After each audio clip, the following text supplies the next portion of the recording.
7AD and 7BU, it's the Coast Best Mix. It's Nathan with you, and we're, as we often are, blessed. Blessed? Blessed by the presence of Craig Heppel from Ulverston Real Estate. Good morning, Craig. Wow, your intros just keep getting better. Fantastic. Blessed. I'll set them up, you knock them down. Got it, mate. Thank you, my son. What do you have for us today, Craig? Well, I thought I'd just go off the real estate trail a little bit and share some experience with people. Cool. And we're going to do a little two-part series, part one today, and it's 10 rules to live by. Fantastic. And we'll do some, obviously, today, and we'll finish the rest next week. But hopefully they can help people and give some people a bit of insight. So we all live our lives differently, and some of us live it deliberately and others are on autopilot.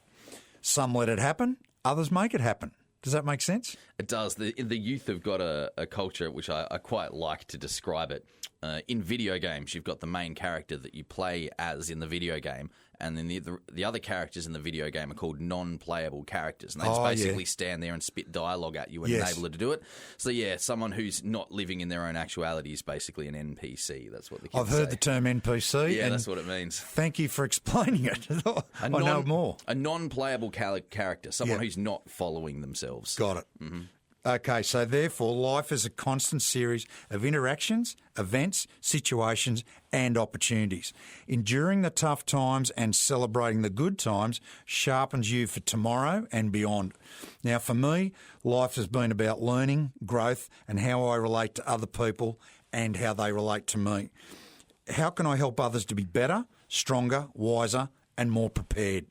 So understanding what my why is, that's W-H-Y, my why is, and what motivates other people has been a consistent and constant way of life for me. I decided to dive headfirst into taking charge of my own life many years ago, a journey of being responsible for my own actions and getting a deeper learning of relationships along the way. I kid you not, I reckon I've got an informal PhD in psychology and human behaviour. I believe it. But never went to uni, but I've been out now in the school of hard knocks and road rash, as they call it. That's where we've done most of our on-the-job learning. That's exactly it. Yeah, and I'm trying to do a little bit of that myself. So I'm really excited about this, Craig, today. Thanks, mate. So let's look at a few rules that I've learned, developed and practiced. So, number one, listen far more than you speak. You can't learn anything when you're flapping your gums. Telling is not selling, nor is it attractive. Silence is also a very powerful negotiation tool and can be applied to almost all situations in life. Most people are interested in one main topic, themselves. Let them talk and they'll tell you everything you need to know. And I'll be blunt. Ask good questions, shut up and listen. Does that make sense? It absolutely does. I was actually doing my best there to just shut up and listen as opposed to jump straight in with something. Because very much, I'm very much, I could be accused. Perhaps all radio announcers, but yeah, definitely I could be accused of being on the Nathan Show. Yeah. Gotcha. Yep. All right, let's go to number two. Be wary of people who complicate simple things. If someone can't explain an idea, a concept, a product or a service and how it can benefit you in less than 60 seconds, it's BS. Yep. Wow, that is absolutely incredible. And they say that the genius is making something complex simple. And so, yeah, absolutely. If you can't explain what you're talking about, is it worth talking about? Yeah, I call it an elevator pitch. And if you can't tell someone within, I'm going to say maximum 60 seconds of what it's all about, you're losing. Yep, absolutely. You're uphill. So number three, losses are lessons. If you repeat the same mistakes, you are failing to take notice of obvious patterns. Take responsibility, and constant blaming prevents a healthy self-reflection and growth. Have a look at yourself all the time. There's something else that'll come up shortly that explains it, which is number four, hating or holding grudges affects you and all those around you. Maintaining an anger towards someone is like drinking poison and expecting them to die. Was that one of Buddha's, that last line? Mate, I stole it from somewhere. Might have been put up. Absolutely. But yeah, I've really liked that one, and because I ascribe to that one myself. I'm certainly not a saint, but I don't see the point in being nasty at people. No. And maintaining an anger towards someone is like drinking poison and expecting them to die. Yeah, it kind of says it all, really. It's completely counterproductive.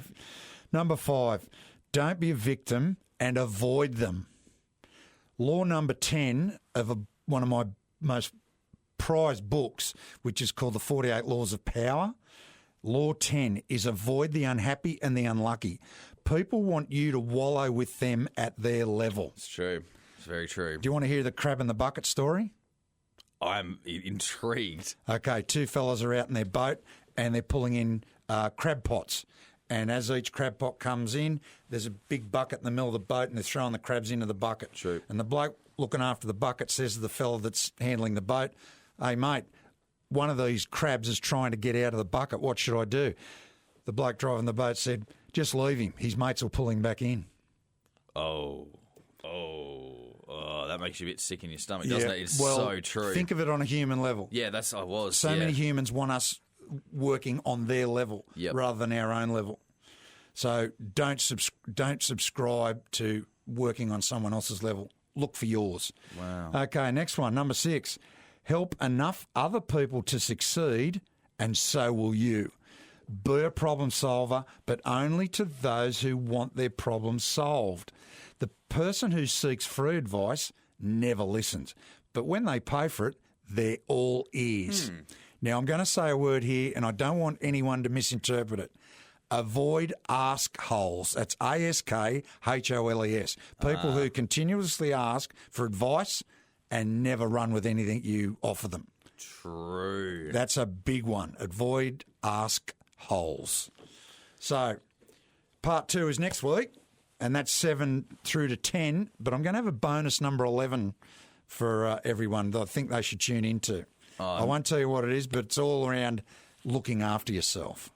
This is incredible stuff at the end of the day, Craig, because like you said, I think there's either people who are aware of what's going on and this kind of stuff and working on it, or there's people who are not, and they're just going about their lives. That's the autopilot people. The autopilot people. And look, you could be forgiven for being an autopilot person because there's not tons in life that's telling you to do it. If you look for it, it is. Yeah. But unless you're aware to look for it, I'm not trying to hold a grudge against anyone else that just because they don't understand what we do.